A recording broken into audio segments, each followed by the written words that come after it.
تنقید و تنزیہ فقرے بازی سے حوصلہ نہ ہاریں، کیونکہ شور کھلاڑی نہیں تماشائی کرتے ہیں۔ تنقید کر کے میرے بڑھتے ہوئے ہنر کو تسلیم کر رہا تھا وہ میرے مقام کو۔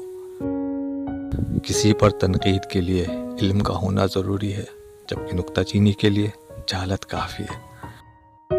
حق تنقید تمہیں ہے، مگر اس شرط کے ساتھ جائزہ لیتے رہو اپنے بھی گریبان کا۔ اگر تنقید ہی کرنی ہے تو نرم لہجے میں کریں، کیونکہ نرم لہجہ ضمیر جگاتا ہے، جبکہ سخت لہجہ انا کو جگا دیتا ہے۔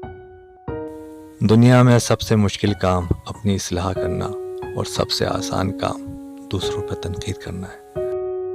اپنی شخصیت کو سنوارنے اور زندگی کو بہتر بنانے میں اتنا مصروف ہو جائیں کہ دوسروں پر تنقید و طنز کرنے کا موقع نہ ملے۔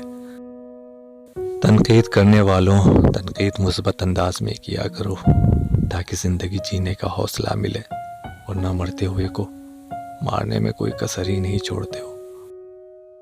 جو وقت دوسروں پر تنقید و طنز کرنے میں گزارتے ہیں، وہی وقت خود کو سنوارنے میں گزاریں۔ کسی کو بدلنا ہمارے اختیار میں نہیں، مگر خود کو بدلنا ہمارے اپنے اختیار میں ہے۔ دنیا کو نہ بدلیں، خود کو بدلیں، سب بدل جائے گا۔ غیر ضروری تنقید اور طنز وہ تلوار ہے جو سب سے پہلے خوبصورت تعلقات کا سر قلم کرتی ہے۔ تیرے بغیر لگتا ہے گویا یہ زندگی تنقید کر رہی ہے میری خواہشات پر۔ عقل کو تنقید سے فرصت نہیں، عشق پر اعمال کی بنیاد رکھ۔